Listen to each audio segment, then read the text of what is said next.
Neoskin for unwanted hair removal treatment. Your skin and hair care is just a phone call away. మంత్రి గారు కోమటిరెడ్డి వెంకటరెడ్డి గారు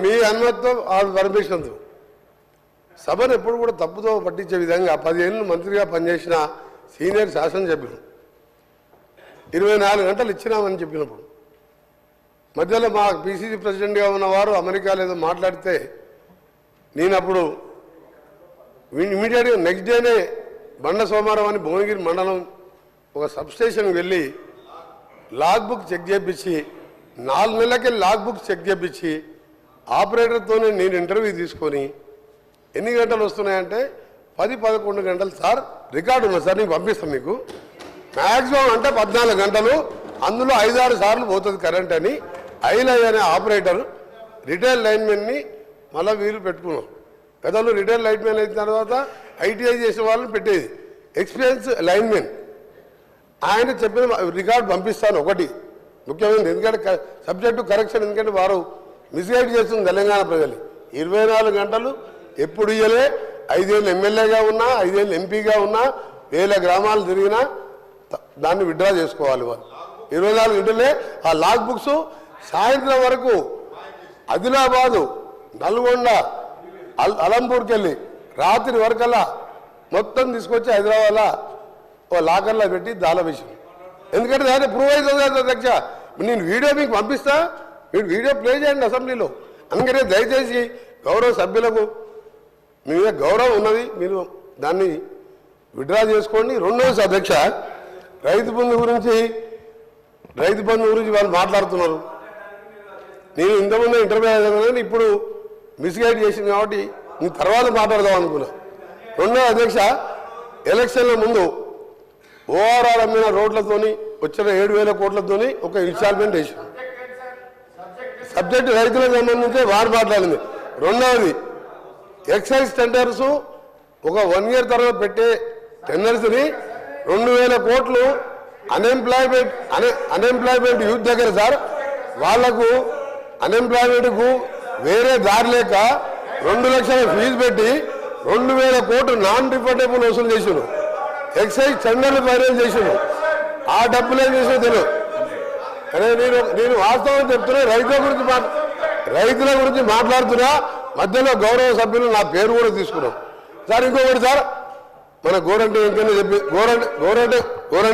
గారు చెప్పిందంతే ఒకటే example Nalgonda జిల్లాకి వెళ్దాం ఇక్కడికి వెళ్ళి అర్జెంట్ చేసిన తర్వాత అందరం కలిసి బస్సులో మొత్తం నల్గొండ జిల్లా అందరం తిరుగుతాం సార్ నల్గొండ జిల్లాలో ఒక్క కొత్త ఎకరానికి ఆయకట్టు 10 ఏళ్లలో ఇచ్చినట్టు రుజువు చేస్తే నేను ఇక్కడి నుంచి రాజీనామా చేసి రాజకీయాలు బంద్కేసుకొని అంటే నల్గొండ జిల్లా కూడా తెలంగాణలోనే ఉంది సార్ మొత్తం కానీ సార్ నేను చాలా సీరియస్గా చెప్తున్నా ఎందుకంటే నేను జిల్లాలో ప్రజల మధ్య ఉండే అందరిలాగే నేను కూడా ఒక్క జిల్లా ఒక్క ఎకరానికి సార్ ఒక్కటిసారి ఎగ్జాంపుల్ సార్ మా ఏం మార్పు మా కొండపోచమ్మ మల్లన్న సాగర్ రంగనాయక్ సార్ కడుపు నిండా నీళ్ళు ఉంటాయి సార్ ఆడ నుంచి ఒక 200-300 కోట్లు పెడితే ఆలేరులో గంధమల్ల రిజర్వాయర్ వీరే టెండర్ పిలిచిండ్రు క్యాన్సల్ చేసిండ్రు 16-20 కిలోమీటర్ లైన్ వేస్తే 1,50,000 ఎకరాలు నీళ్ళు సార్ నీళ్లు లేక ఎండిపోతే మా ఐలయ్య గారు నిన్న మొన్న 90 చెరువులు నింపుకున్నాడు బస్వాపూర్ రిజర్వాయర్ సార్ కొండపోచమ్మ కిందకు ఉంటుంది వీళ్ళకి తెలియాలని చెప్తున్నారు గారు ఆఫీసర్లు మిస్గైడ్ చేసిందా వీళ్లకు తప్పుడు ఆ నుంచి సార్ బస్వాపూర్ నుంచి భువనగిరి కాన్ఫరెన్స్లో మేము ఏదైతే సార్ నేను సబ్జెక్ట్ డిబేట్ అయితే నేను ఓన్లీ రైతుల గురించి మాట్లాడుతున్నా వాళ్ళు ఒకప్పుడు తెలంగాణ ఎట్లుందో లేడు సార్ మా గౌరవ సభ్యులు కేటీఆర్ గారు ఒకప్పుడు తెలంగాణ ఎప్పుడుంది తెలంగాణ వచ్చినాక ఎట్లుందంటే తెలంగాణ వచ్చినాక మొత్తంగా నష్టపోయింది మొట్టమొదట నల్గొండ జిల్లా సార్ జగన్మోహన్ రెడ్డి గారితో ఒప్పందం పెట్టి నువ్వు పోతిరెడ్డిపాడు తీసుకుపో రాయలసీమ లిఫ్ట్ ఇరిగేషన్ తీసుకుపో అని చెప్తే 2 పంటలకు డ్రై క్రాప్ హాలిడే ఇచ్చిన అధ్యక్ష అది పోయింది మల్లన్న సాగర్ 50 టీఎంసీ ఉండి కిందికి ఇస్తే మా భువనగిరి ఆలేరు చిట్యాల వరకు అలైన్మెంట్ చేసాను దాన్ని టేకప్ చేయలే మీ నల్గొండ తెలంగాణలో ఉన్నవా లేదా నాకు ఇప్పుడు ఇంకొకటి ఇంక చివరిగా సార్ నేను ఎందుకు చెప్తున్నానంటే కరెంటు విషయంలో ఉచిత కరెంటు విషయంలో భారతదేశంలో ఆ హక్కు చెప్పే ధైర్యంగా ఆ పెటెంట్ ఎవరిదంటే కాంగ్రెస్ పార్టీ దాన్ని ముమ్మాటిగా చెప్తున్నా అధ్యక్షది. ఆ రోజు రాజశేఖర రెడ్డి గారు ప్రతిపక్ష నాయకునిగా మేనిఫెస్టోలో పెడతామంటే ముందుగా మా నాయకురాలు సోనియా గాంధీ గారు ఒప్పుకోలే, అది ఇంపాసిబుల్, రైతులకు ఇయ్యలేమంటే వారిని రాజశేఖర రెడ్డి గారు ఒప్పించి ఉచిత కరెంట్ అనే దాన్ని ప్రవేశపెట్టి ఆ రోజు 9 గంటలు ఇచ్చిన అధ్యక్ష. అప్పుడు వీరు మాట్లాడుతారు అధ్యక్ష, నిన్న హరీష్ రావు గారు కానీ కేటీఆర్ గారు కానీ 50 ఏళ్ళు మీరే పాలించిందని. 50 ఏళ్ళు సమైక్య పాలనలో ఆంధ్రలో ముఖ్యమంత్రి ఉండి పొరపాటున మధ్యలో 2 సార్లు తెలంగాణ ముఖ్యమంత్రి అయితే సంఖ్యాబలంతో వాళ్ళని పదవిని దింపితే మా నిధులు నీళ్లు నియామకాలు లేక అందరం ఆఖరి సొంత పార్టీ మీదనే పోరాటం చేసి తెలంగాణ తెచ్చుకున్నట్టుగా అధ్యక్ష. మాకు అదేం అవుతుందనే కదా, దాన్ని అన్యాయంగా దళితుని ముఖ్యమంత్రి చేస్తా, 3 ఎకరాలు ఇస్తా, నీ బిడ్డలు అనుకుంటా మోసం చేసి 10 ఏళ్ళు పాలిస్తుంది. ఇవాళ మేము 10 ఏళ్ళ కర్మ మీది. 50 ఏళ్ళలో నాగార్జున సాగర్ కానీ శ్రీశైలం కానీ శ్రీశైలం ప్రాజెక్ట్ కానీ సాగర్ కానీ శ్రీరామ్ సాగర్ కానీ వరద కాలువలు కానీ ఇవన్నీ పూర్తి చేసింది మేము ఆ 50 ఏళ్ళ. అయినా ఆంధ్రులు మాకు సరి అయిన నిధులు ఇస్తలేరు, మా ఉద్యోగాలు తీసుకుపోతున్నది కొట్లాడి తెచ్చుకున్న తెలంగాణలో మోసంతో అధికారంలోకి వచ్చి 10 ఏళ్లలో 40 కుటుంబాలు బాగుపడ్డాయి అధ్యక్ష. వీళ్ళు అంటున్నారు కరెంట్ ఇచ్చిరు నీళ్ళు ఇచ్చిరు అని. ఏమి ఇయ్యలే అధ్యక్ష, ఏమి ఇయ్యలే. ఇవాళ 100 ఏళ్ళు వెనకకి తీసుకుపోయి కళ్ళకి నీళ్లు పెట్టుకుని ఊళ్ళల్లో పోతే మనం పైసా జమ చేసి 25 లక్షల మందికి 2 లక్షల లెక్క. నువ్వు లక్షిస్తాను హరీష్ రావు గారు కూర్చో, లక్షిస్తాను. 6 ముక్కలు చేసావు. 6 ముక్కలు చేస్తే బ్యాంకు వాళ్ళు వడ్డీకి ఇరిగమైంది.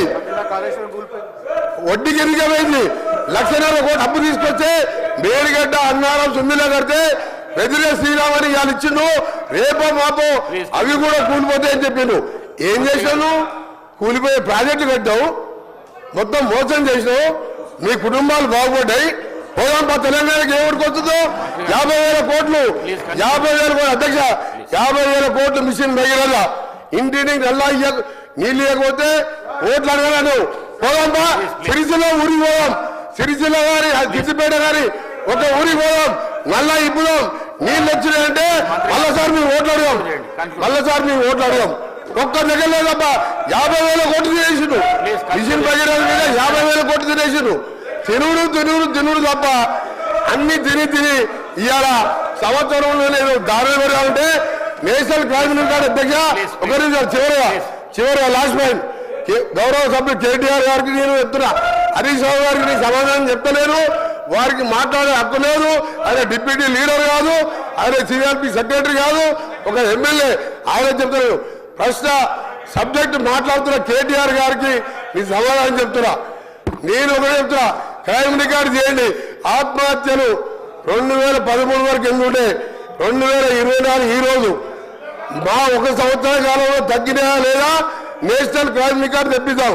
ఎందుకు అబద్ధాలు చెప్తారు అధ్యక్ష? సభను ఎందుకు తప్పొట్టిస్తారు? ప్రజలను ఎందుకు తప్పొట్టిస్తారు?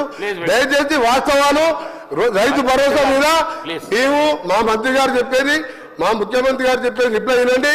ఆ తర్వాత మీరు షాక్ అయి మీ లీడర్ వస్తలేరు, ఎల్ఓపి గారు వస్తలేరు. వచ్చే సెషన్కి వెళ్ళి మీరు ఎవరు కూడా ఆ సభకు రారు. సుమన్ టీవీలో మీ పర్సనల్ అండ్ బిజినెస్ ప్రమోషన్స్ కోసం కింది నెంబర్కి కాంటాక్ట్ చేయండి.